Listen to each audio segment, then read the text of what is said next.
বেশ কিছুদিন হলো সূর্য মামার দেখা নেই। সাথে সাথে শীত যেন পুরো শ্রীমঙ্গলকে আপন করে নিয়েছে।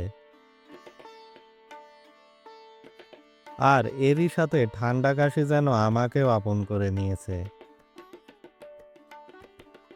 যাই হোক, শ্রীমঙ্গল শহর থেকে জনপ্রতি 20 টাকা দিয়ে অটো ভাড়া করে চলে আসি ফুলছড়া বাজারে।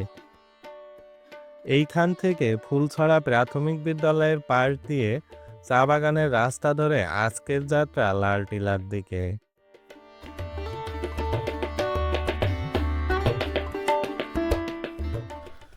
তো দর্শক, এখন আছি শ্রীমঙ্গলের অন্যতম সুন্দর একটা জায়গা, সেটা হচ্ছে লালটিলা। এবং এখানেই অবস্থিত লালটিলা কালী মন্দির। তো সেইখানে আসছি।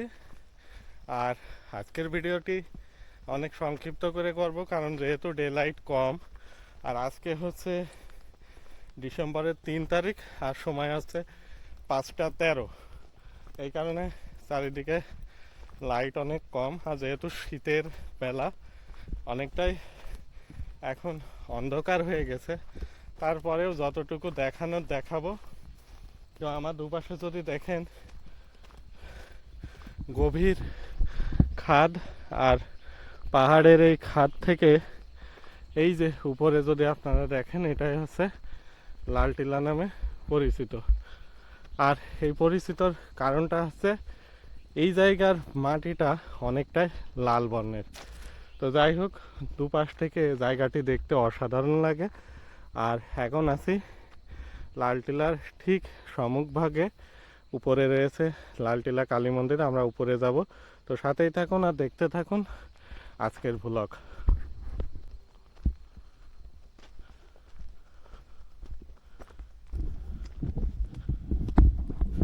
তো লালটিলা যাওয়ার পথটা কিন্তু এই ধরনের লাল বর্ণের।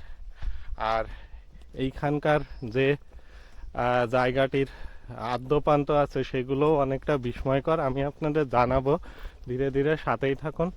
আগে আমি আপনাদের এই লালটিলার চারপাশটা দেখাই, তারপর আমি বিস্তারিত বলছি। তো যাই হোক, এখন আমরা ঠিক মন্দিরের সামনে আছি। এই হচ্ছে লালটিলায় যে মন্দিরটি অবস্থিত, শ্রী শ্রী কালী মন্দির। আর ঠিক তার পাশে রয়েছে শিব মন্দির। এই তো। আর এর চারপাশ জুড়ে রয়েছে বিস্তীর্ণ চা ভূমি আর পাহাড়, সাথে বড় বড় গাছ। চারপাশ থেকে পরিবেশটা দেখতে এক কথায় মনোমুগ্ধকর লাগে।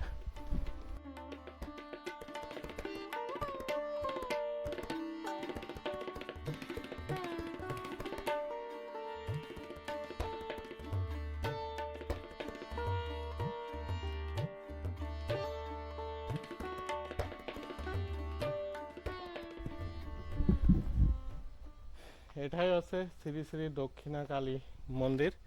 এটা লালটিলায় অবস্থিত। আর ঠিক এর চারপাশে রয়েছে বিস্তীর্ণ পাহাড় আর উঁচু নিচু গভীর খাদ।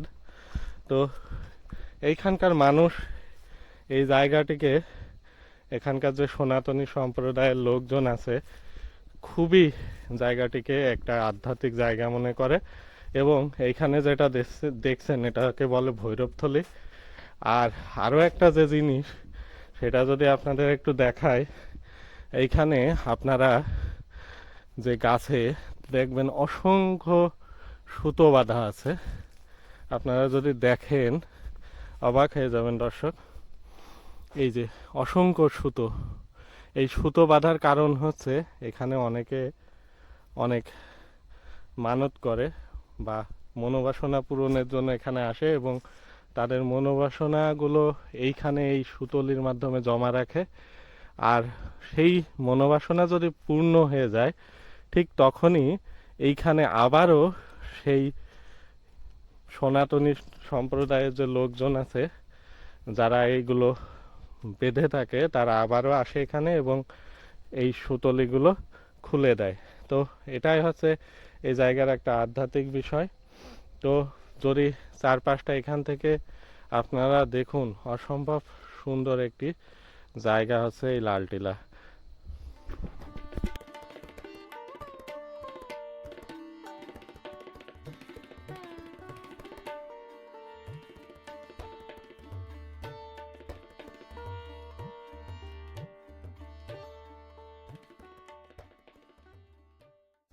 তো আমি যদি এই মন্দির সম্পর্কে আপনাদের কিছুটা ধারণা দিই, সেটা হচ্ছে এই জায়গাটি কিন্তু একসময় এই অঞ্চলের যে চা শ্রমিকরা ছিল তাদেরই একটি আবাসভূমি ছিল।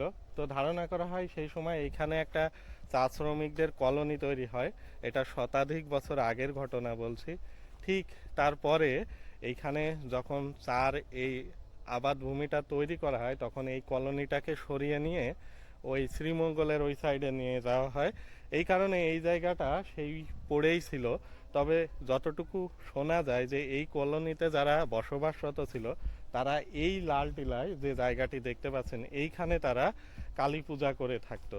তো তারা যখন এই কলোনি ছেড়ে চলে যায় তখন এই জায়গাটায় আর কালী পূজা হতো না। তো 2000 সালের দিকে ময়মনসিংহ কৃষি বিশ্ববিদ্যালয়ের বেশ কিছু ছাত্রছাত্রী এই লালটিলায় ঘুরতে আসে। তখন এটা পরিত্যক্ত ছিল এবং এখানে তেমন কোনো পূজা অর্চনাও হতো না।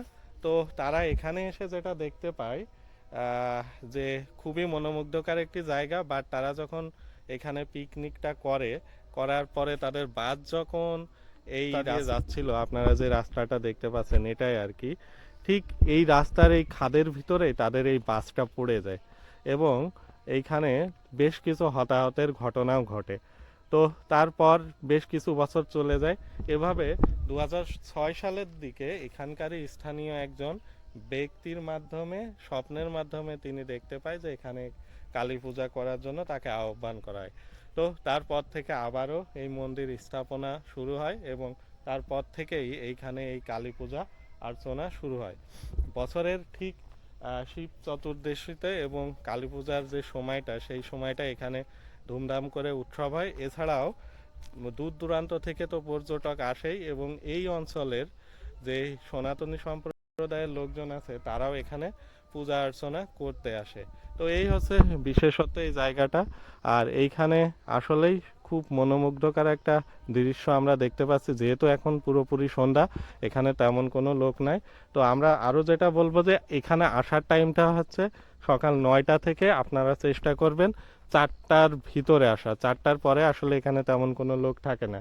আর যেহেতু এটা গহীন চা বাগান, তো এখানে 4টার পরে আপনাদের আসার দরকারও নাই, যেহেতু এইখানে তেমন কোনো সিকিউরিটি ব্যবস্থাও নাই।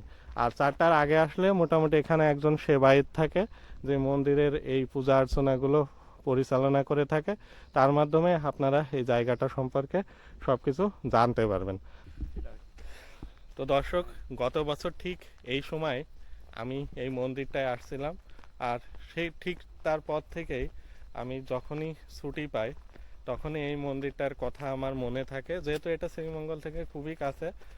আর আপনারা যারা সনাতনী সম্প্রদায়ের লোকজন আছেন তারা তো অবশ্যই এখানে আসতে পারেন। এছাড়াও আমাদের অন্যান্য ধর্মের যে ভাই বোন আছে তারাও এখানে আসতে পারেন, কারণ জায়গাটি প্রাকৃতিক যে ভূমি হিসেবেও অনেকটা সুন্দর, যেহেতু চার ভূমি এটি।